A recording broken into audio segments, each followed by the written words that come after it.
Like and follow if you love horror. It was in the drugs.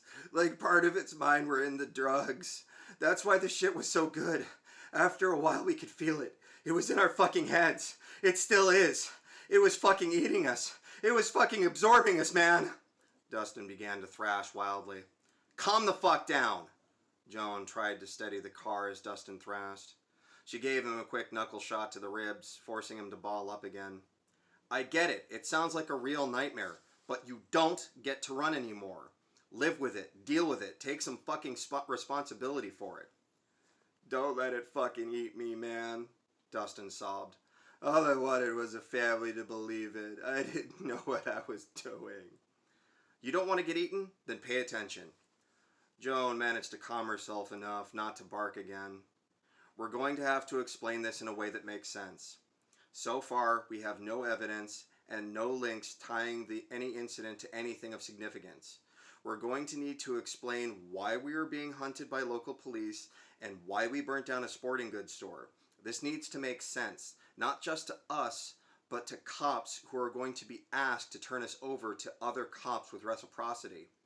We need to at least convince them they should take jurisdiction over an investigation and make it regional as opposed to local. And we can't do that by telling them we're being chased. Joan sighed deeply as she pulled down a dirt road trail without slowing. The Buick fishtailed slightly. Out in the plains, one could see 4 miles ahead, and the horizon only broken by the occasional trees, gas farm, or solar collector. This is what Joan liked about it. Hard to sneak up on someone without paramilitary transport. As connected as this cult seemed, there was simply no way they had those sorts of connections. Joan pulled up to an Airstream trailer. This was the place. She'd even managed to outfit it with an old diesel submersible periscope. This is it, your new home for the next 12 to 24. You want to make yourself useful? Get on that scope you see there and keep an eye out, Joan said, throwing the car into park and popping the trunk. Without hesitation, Dustin ran for the trailer, leaving Joan all the heavy lifting. She shook her head as he disappeared inside. This time, Joan replaced old Fearbringer under the spare tire flap. She wouldn't need it with the shotgun on hand, and she certainly couldn't give that kind of firepower to Dustin. She looked up and saw the periscope scan the horizon. She clomped inside with the 2 bug-out bags and dropped them off in the kitchen nook. This thing is so fucking cool, Dustin said. It was more to keep people like him occupied than anything else. I've even equipped it with night vision, she said, setting up a shotgun side slip with shells. She pulled out the cans of bear mace and set them on the countertop. Come here, let me check the stitching on that wound. You've been way more physical than you should have been.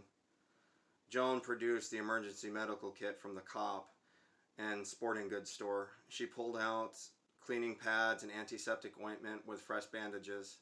Dustin took off his top and approached slowly, looking at Joan nervously again. Seriously? After the first time you still don't trust me? I have to make sure the stitches are still in, and you don't want to get an infection. She motioned for him to take a seat at the opposing stool in the kitchenette. Sit your punk ass down. Dustin sat down and exposed his ribs again so Joan could take a look at them. Only a single stitch had torn itself free. Not much she could do about that. She'd just have to clean it and apply medical glue. There wasn't enough skin left to replace the stitch. This time, Dustin did his best not to be a total wuss. This was impressive as the wound was sore from healing and a bit swollen from a minor infection, and there wasn't any Jim Beam. Not that Jim Beam would have been appropriate. Bad enough, blood thinners were involved in the stitching. They certainly couldn't be involved in the healing. Joan got it cleaned, and Dustin was on the periscope again. Shortly after that, the young tweaker just crashed and was ass up in a sad little side bed from the kitchenette. Joan didn't man the periscope. That was what the motion sensors in the ground around the trailer were for. There were a few laser tripwires as well, but deer and coyote could set those off from time to time, making them less than reliable. She mostly ignored them. Not tonight, however. Just to be safe, if it moved, it got shot. If it got shot, it got set on fire, and then it would get shot again just for good measure. For now, Joan sat there, waiting deep in thought. From a drawer she retrieved a glossy black and white, and from a mini fridge she fetched up a box of wine. The old black and white was that of her mother, 24 years, right out of the academy. She was one of the 3 women enrolled that year, and the only one to take the harassment and constant sexual assault all the way through to graduation. Calling Susan tough was an understatement.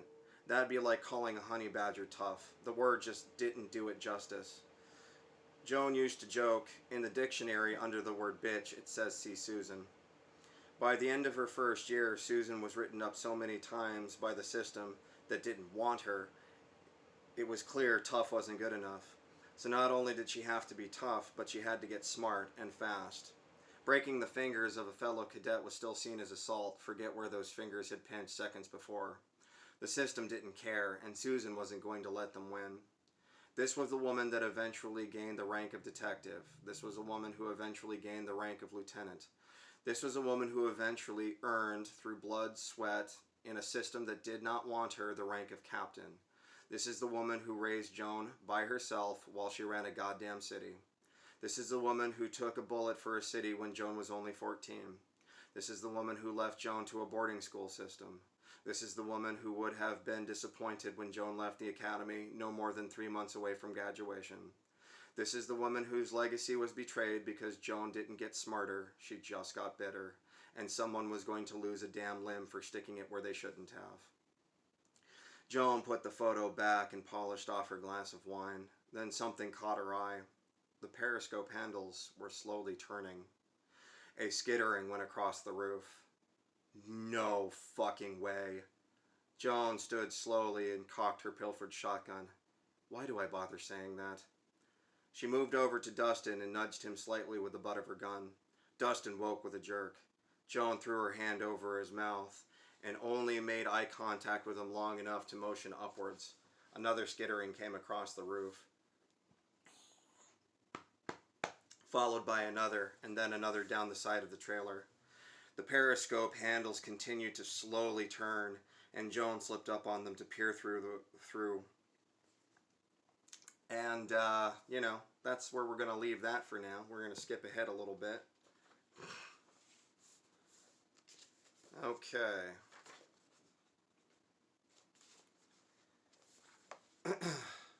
Joan spun to run towards the driver's side, but as she did, a familiar figure snatched her up by the neck as she pumped multiple rounds into Samuel's stomach as he held her aloft. Eventually, for the sake of her own neck, she threw the shotgun over his arm for support, trying feebly to bust him in the chops with the butt. Finally, she all but dropped it, the strap wrapped precariously around her arm. Joan clawed at Samuel's hands and wrists, trying every lock and pressure point in the book. Why do you fight? Samuel began slowly. Joan could see around her that dozens of his greaser thugs were running in. They'd have Dustin in no time. You will like our world, I'm sure. Only the strong are blessed, and the rest are food. Is that not how it should be? In a way, is that not how it already is? Why waste time on some needless structure like a market when we can literally feed our useless to our gods? You are either strong enough to be chosen, or you are food. Just like Mother Nature always intended. A woman such as yourself, special such as yourself, doesn't need to be some simple incubator. Joan, you could be a disciple like me. True equality and respect. No more fanny pinching in the shower. All you have to do is succumb to its will. Accept its body. Much like Sunday Mass, no? Samuel smiled and droned on. As much as she fought, eventually the world around her began to fade. Joan awoke with a splitting headache, her body cramping. She opened her eyes to an obscure blackness and dull red glow. She tried to move, but bumped her leg, then her shoulder, then her head. She froze. She knew what this was and didn't want to alert anyone that she was conscious. The first time she found herself in the trunk of a car bumping around alerted the driver, who promptly pulled over and knocked her back out again. She learned her lesson from the first time, and like anything in her industry, it was not to panic. Her hands were bound.